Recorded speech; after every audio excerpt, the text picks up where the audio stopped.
Hi, and welcome to Discovering DataFlex with me, Johan Brodfeldt. Today, we're going to embark on a little bit of a big project. We have this date picker in DataFlex, which is a component that you just can drag and drop and pick a date, and it's very convenient. But in some cases, you might want to do something more, like you want to have a from and to date in the same date picker. You usually see this in booking sites and stuff like that.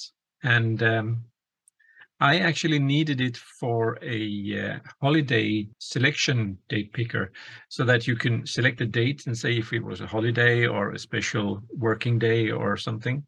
But you could also use this version of the date picker that we're going to build to display data. So if you have several date pickers side by side, you can have colors of each of the dates and display high and low for different days or whatever you want. So we're going to start out by creating the date picker component by itself. And then when we've done that, we're going over to an implementation where we're going to pick from and to, and then save that into our view. And in that case, it's going to be in the item. So you might want to book the item, for instance, and you want to book it for a certain amount of days. So you're going to pick a from date and a to date, and then that's going to be saved. To start with, we have these two components that makes up for the existing date picker.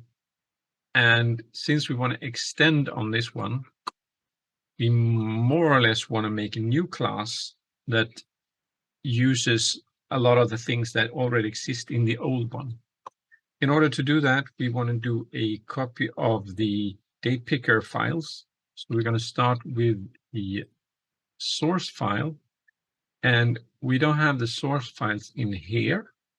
They are actually in the program files, and we can go into packages, and here we should have the date picker somewhere. The web date picker, here it is. So we can copy that file and put it in here. And we want to rename this Mosaic.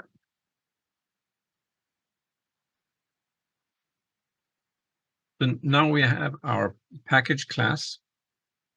First of all, we're going to make a cleaner version of this so that we clean out all the things that we really don't need.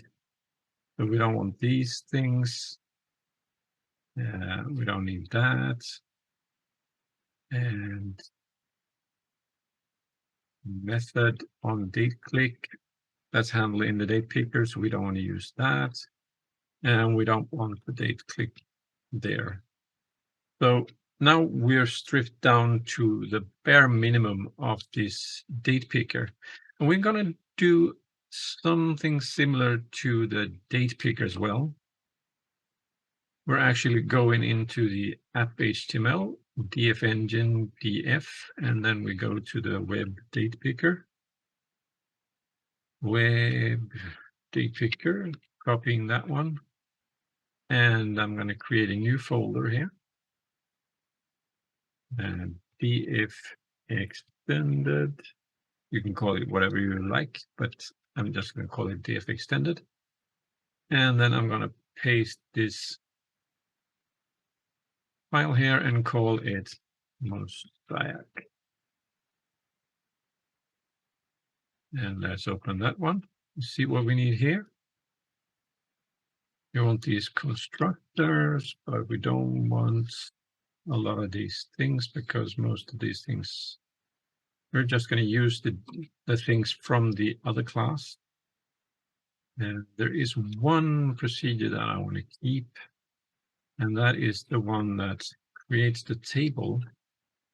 So if I go td find the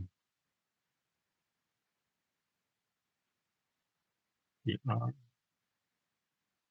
push tr down here, you can see that here we push the weekend, we set the CSS class to the header, and here we set the CSS class to the actual date. So this function down here, display calendar, this one is the one we want to modify in our version of the Datepicker. The rest of the file is more or less something that we can inherit from the previous version. So we want to have, we want to define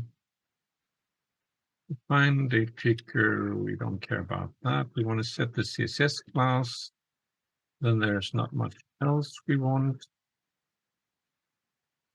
And after this one, we want to remove more or less everything. Let's see. Oof. I think all the way down here. And that one. So now we got the package class and the JavaScript class, and we have cleaned them out. So we got only the information we need, or the code we need, or at least the code we're going to modify. So now we move on to actually modifying the code and adding some additional features to make this look good. To start this out, we want to go into the extended library and add a cWebDatepicker Mosaic CSS. And I've got this here. So we want to add some CSS styling to this that we're going to use to set the different dates. And here we got those. So I have this active day and I have this pin. So what I'm thinking is that when you set a date like the 10th and you set the next date, the 15th, the 10th and the 15th will be the pins, and the days in between will be the active. So the colors here will represent those different types of pins. So we have different colors on our days. And that's all we need now. And I'm thinking in this case, it could be that I have one color if I've booked the item and a different color if someone else has booked the item. But for now, just for testing and playing around, we're going to stick to one. We're not going to do all the fancy validation and stuff. So we're just going to see if we can get this to work. In the JavaScript file, we want to do some updates to the file here. We want to say this is Mosaic. So we want to copy that. And this is cWebDatepicker Mosaic. And this is based on the cWebDatepicker. This is just documentation, so it really doesn't matter. But here it does matter. And copy Mosaic. There we go. There we go. And we want to update these.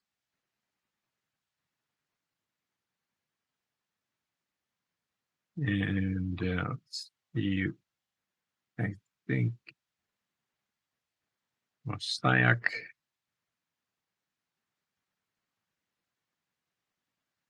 Spelled it wrong here. And now we're going to add some more properties into this class that we're going to need. It is to keep track of what's going on here. Let's see, we have this JSON color, which is going to be the JSON where we store all the dates for the day. It's just a temporary placeholder for rendering a month. So it will only look at 1 month at a time. But it can keep all the days if you like. But you don't have to put more than the current month in here. Otherwise, you could end up filling this with a really long list of dates. We have the selected month because the current calendar doesn't have a selected month, and we need that to get the correct date from the JSON here. And we want to have an event called on month changed, because when you change the month, we want to re-render this calendar view. Today, when you change the month, it's just cleared and re-rendered as default. But since we want to have a trigger where we can re-render things, we need this on month changed. And then we have this CSS control class. And here we actually run into some problems, because if we use cWebDatepicker Mosaic, we will not get the styling of the original Datepicker. So we will need to copy the entire CSS styling of the original Datepicker. And I don't want to do that because the only CSS control we have here is these two colors.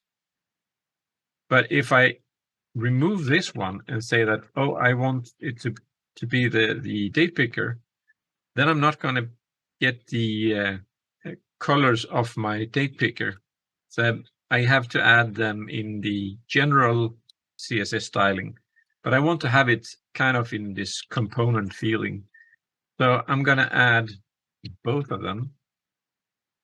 And that works because it's styling CSS, so you can have multiple classes that you get your data from. And save that. And then we also need to add a sync property. So this PS select month, we want to add it so that it is synced between the front end, the web part, and the DataFlex. So when we do a select a month, this selected month gets propagated down so we get information about it and can access it in DataFlex. Okay, so now we got these things in place. And now we want to go down here and we want to make sure that we got the selected month. So when we display the calendar, it's every time we re-render something in the calendar, it's called. And then we want to make sure that we set the current month. And we could do that with these two lines. So we get the I month from this display month, and then we put it in the property selected month. So now we can access it from the DataFlex code, so we know which month we have, because we're going to need that later. And further down here, where we set the cell classes, we want to go in and add some code. So this piece of code here, and what this does is look at our JSON date color list, which is just a JSON with a bunch of dates with CSS classes for the color. And in this case, we're going to have active or pin. So we go in here, and if we find something, if our dates is in this JSON, then we're going to just set the value into our CSS. And when the class is pushed, or the table cell, the day cell, is pushed to the HTML, it has our selected class in it. But now, when we have updated this, we know that the month probably had changed, or if we are in here, set animate target, the month had changed. So what we want to do here is this dot fire month changed.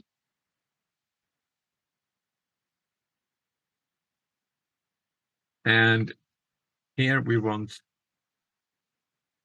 to have this function.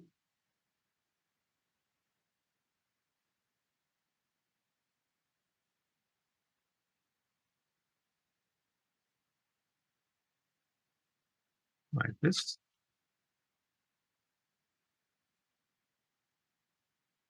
And what this is going to do is just this dot fire on month changed. So this is our event that we want to add in our DataFlex package. And this dot get PS value.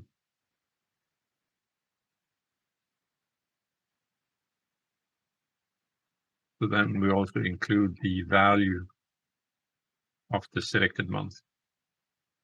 What we also want to do is we want to have a function called set PS JSON date color.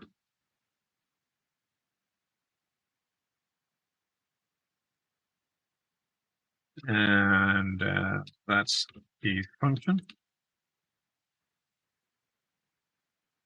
that takes a value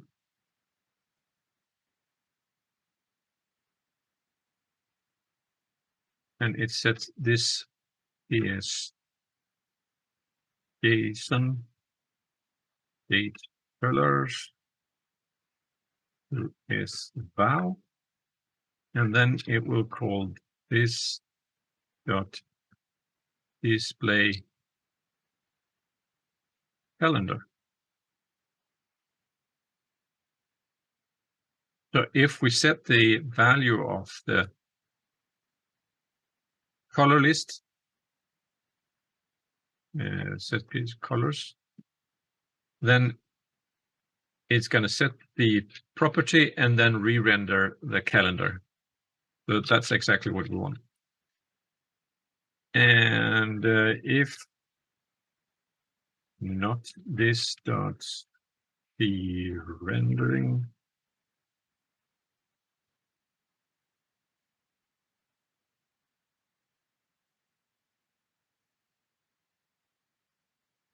then this dot hide all row. This is just a default functionality for managing error handling and stuff in DataFlex. I'm not really 100% sure what it does, but it looks nice. So I'm just going to keep it in there. I saw it in some other functions. And then we also want to have the current month function.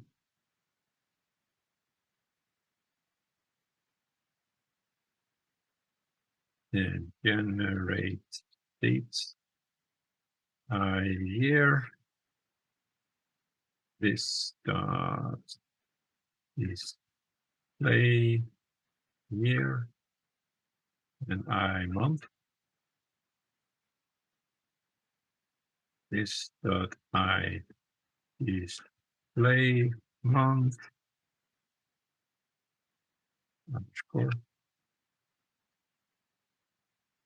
and var current month equals 0 plus month plus 1, because display month is from 0 to 11 and we want it to be from 1 to 12. And then we add a 0 in front if it's 1 to 9. And if it's 12, we want to remove the 0 again. So therefore we write slice -2. So we just want the last 2 digits. And then we return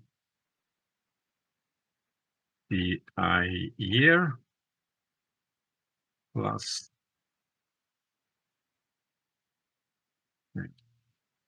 current month plus 1. So this is getting the first day of the month into our variable. So if we call the method current month, we get the current month from the JavaScript. And this is all we need to get this to work.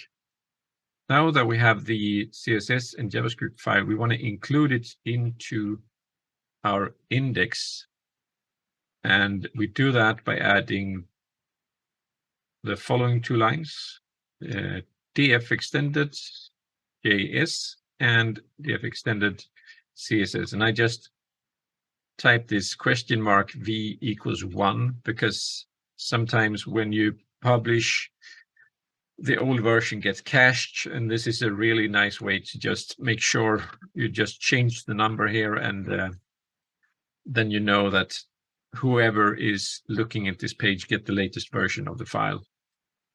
So this is a neat little trick that I use. Now we want to go into our DataFlex code and update the Mosaic. And again, this should be called Mosaic, and we want to use the cWebDatepicker. So this should be Mosaic and cWebDatepicker. And we want to use the same options that we did in our JavaScript. So we want a web property equals client, and property string is JSON date colors, and that's just an empty JSON string for now. And then we want another of these properties because we want the month. It is selected month, and that's just an empty string. Yeah, and since this web-based data entry object is part of the Datepicker already, we actually don't need that. There we have some comments, and then we have the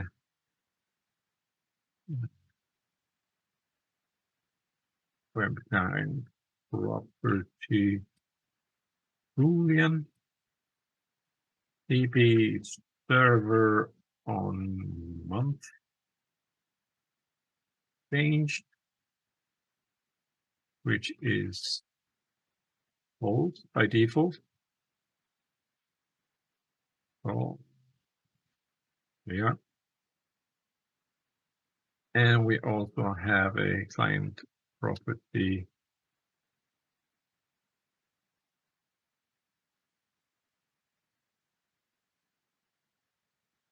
is client on month changed, which is a string server. Yeah, that should be string. And of course, we also want to update the JS class with picker Mosaic. There it is. And here we want to add our event method type event procedure on month change string is date. So this is what we're getting out of this. And this is just an empty placeholder. So with that, we're actually done with the implementation of our Mosaic class. So now we should be able to implement this into our code. But there's one more thing that we might want to do just for the convenience, and that is if we look in our class palettes, we can actually go in here and add class to palette.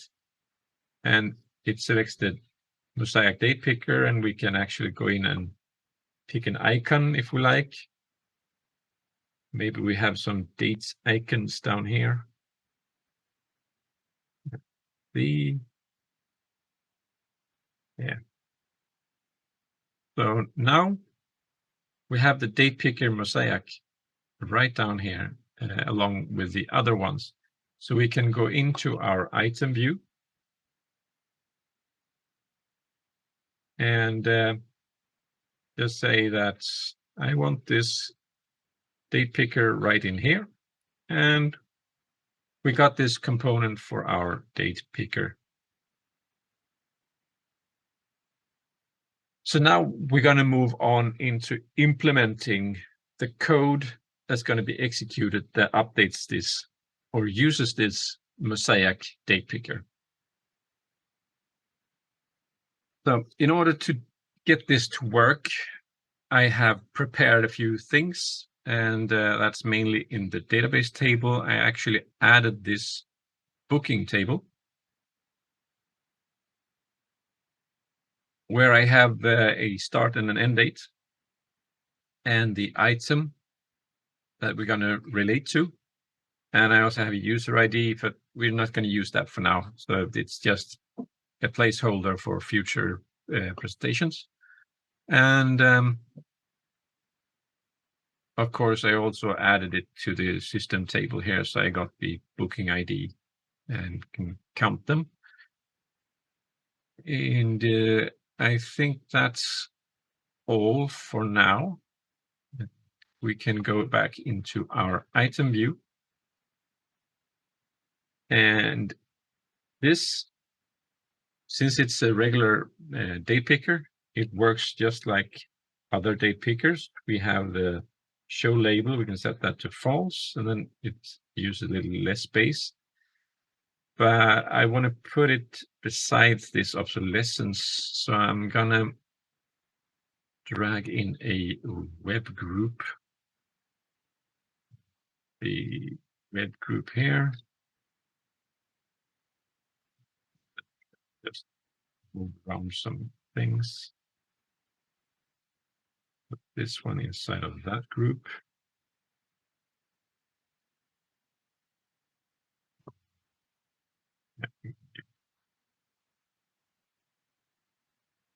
Yeah, we might want to set this to something lower. And then we want to add another group. Remove the caption of that one. We're going to add another group here and put this one inside of that.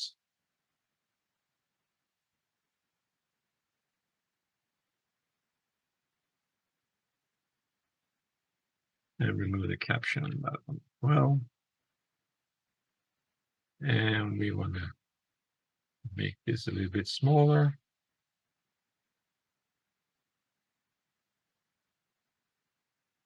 As well. See how that does with things. We can increase this one a little bit.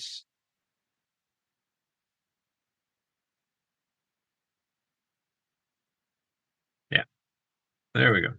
Something like that. And what happens if we go into the application now and run it as is? This one is actually not linked to anything. So we need to make sure that the data dictionary of OItem is connected to the booking data dictionary in this view, because we kind of need that.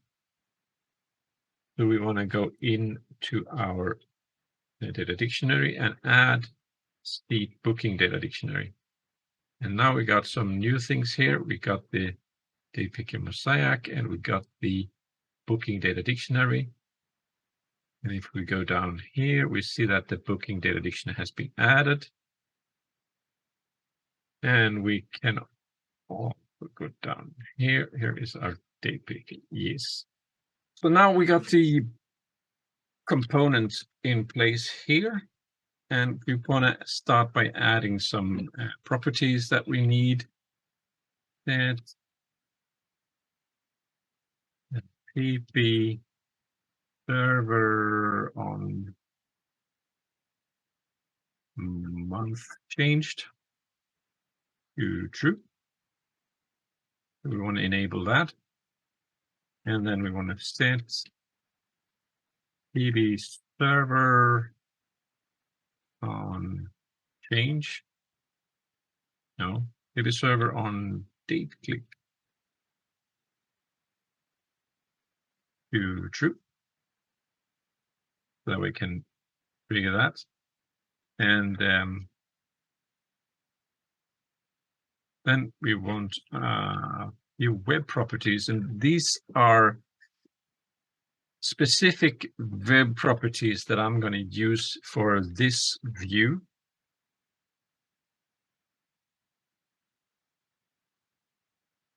And it's not, it depends on how you use the date picker, what kind of dates you want to keep in properties here. So these are server properties. Property dates, the start date, and we also want an end date. So these are going to maintain the currently selected values in our date picker. So I click on one date and the start date gets picked, and then I take the next date and then we set the end date. So this is kind of corresponding to PS value, but we have two values representing the PS value. So we need to manage that in this specific component and this specific use case. Because in the other use case where I just set dates, I only had a PS value that I used, and that was the actual selected date. And then I used the rest. I just created the JSON to generate the colors. So I didn't need two dates there. So it all depends on the use case. And these are going to be by default a 0-date string. And now we want the procedure on month changed. And when the month is changed, we want to send render date, which is a procedure that we haven't done yet. So let's make that.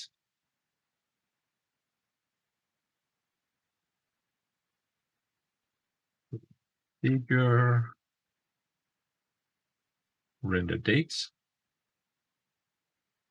So what's going to happen when we render the dates?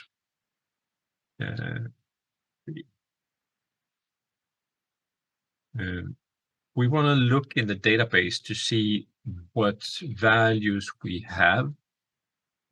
So we need a few variables to manage this. I'm just going to add them here. Let's see there.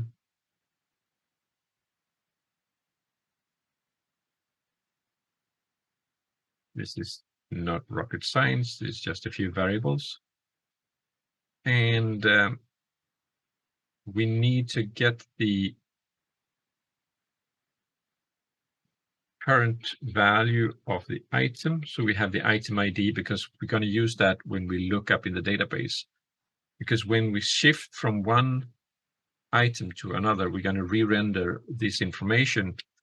And now we want to create a JSON string that we can use to render the data. And in order to do that, we need to render the dates from the database. So we're going to figure out what month it is. So we do a webget PS selected month, which we implemented in our JavaScript and in our Datepicker Mosaic. This is the selected month. And from that, if that's blank or something, we just get the current date sign, because in some special case, when we first load an empty view, there is actually not a month selected here. So we just set the default one. We might want to put this in here somehow, but for now, this is the solution I'm going with. Then we want the JSON date color variable that we're going to fill with our JSON string. And now we want to, from the active date, pick out the date from and date to, because we're going to use that in our SQL, which looks like this. We do a select start end user ID, not that we're using this right now, from the booking table, where our end date is greater than date from and start date is less than date to. That's just to make sure that we get even those that are outside of the month.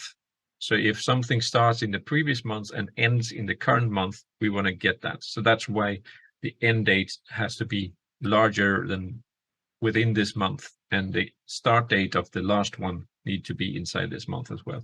So those we want. And of course, it should be filtered on the item ID. So this is the query. And then we need the SQL objects. This is just for the handler to the SQL database. And then we loop through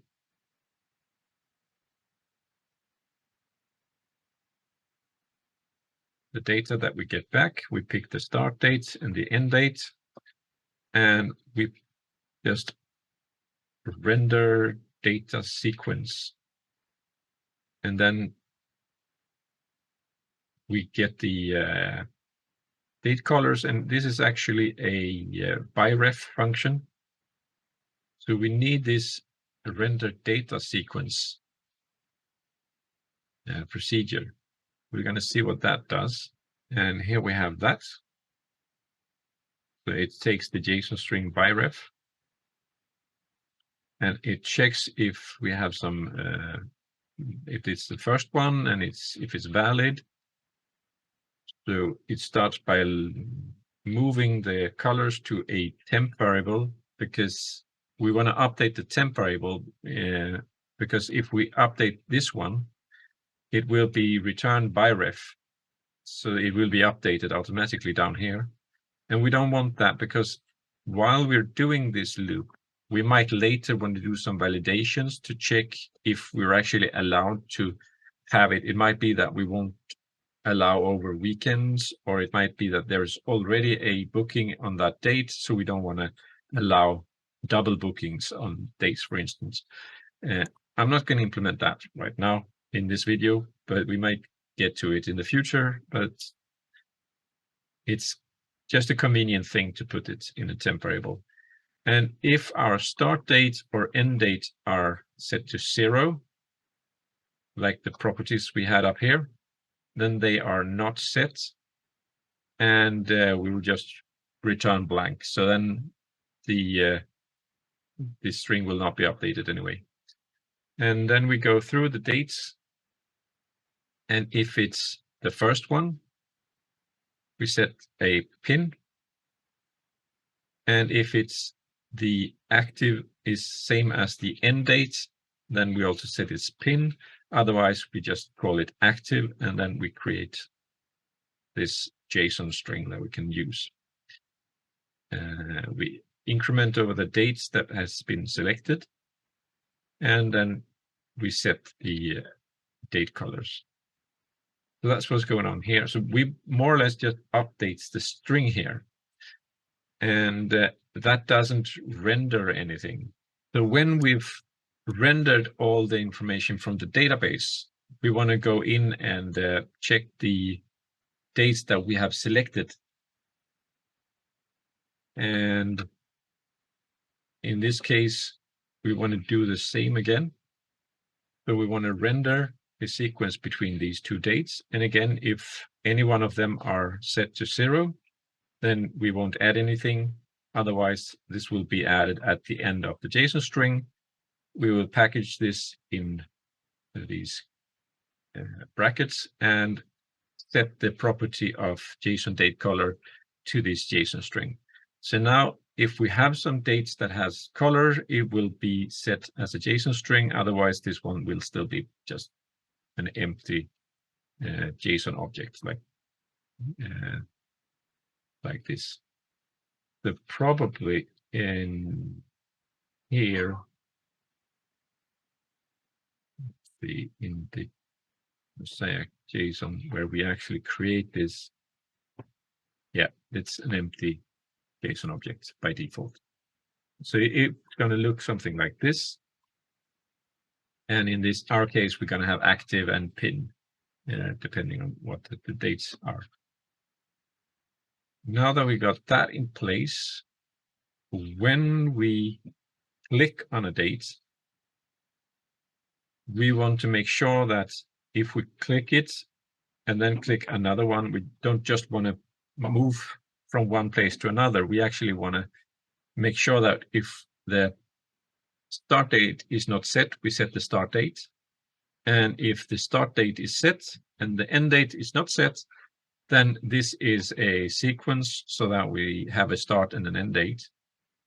And if both of the start and end dates are set, we actually reset the start date and clear the end date. So this is kind of a usual way to do it, or at least not unusual. There are other logics you can implement here, but this is the way I want to implement it.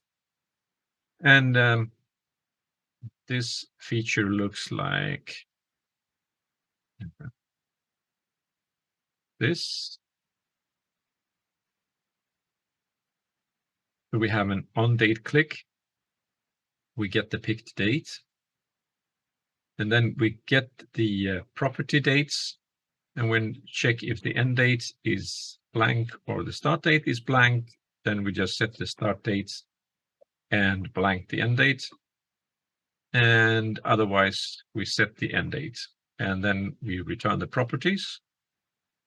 We set the change state of OItem ID to true, because if we don't do that, when we press save later on, the item will not save. It just say that nothing has changed. So we need to set the change state here. And then we re-render the dates so that the dates that we have selected also get displayed on the screen. We actually need to set the server to booking DD so that the DataFlex knows that this information should go into the booking. Yeah. So I go in here and I click 11 and 20, and now it fills out those fields just as I wanted. And we should be able to click save, but nothing will happen when we click save at the moment. So we need to go back and write that code as well. And we do that in our data dictionary, in our item data dictionary. We have this update procedure. And we forward send updates, and then we go in here and see if we have a start date and end date in our properties. When we press save, we're just going to move start date and end date into the booking table. And when the data dictionary later is saved, it will create a new post in the data dictionary that will save these values. And so that should be good enough for that. And there is one last thing that we need to do, and that is actually down here in our component, and that's this refresh. So when the view is refreshed, we also want to make sure that we render the dates. So it could be that we reload the page, or if we shift from one item to another item, we want to re-render the the values and get the values from the database of that item. So that's why we have these dates here. So let's see if we now compile. We reload the page and we pick the 21st to the 25th. Press save again. Yes. And now it's still here because now it has been re-rendered. And if I go to another shirt, then it's cleared. And if I go back, it's still here. And now I can make another booking, for instance, like from the 30th to the 24th of May. And I can press save.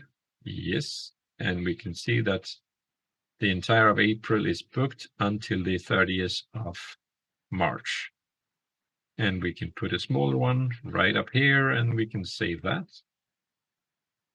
And we can go to another one, which has nothing here, and we go back and everything is re-rendered. So I think we're at the end of this. There's, of course, a lot of things you can do to validate. For instance, you might not want to be able to click on this to set some values that span over existing values. But other than that, it actually works. So the user have to make some validation themselves by looking at what it is here. But in the end, we could go deeper, but I think this is more than enough for one video, and I'm getting really tired in my head after this. So I hope this was helpful. And if you have any suggestions to what you want to see me do in the future, then leave a comment in the comments section below. And I see you next time. Bye-bye.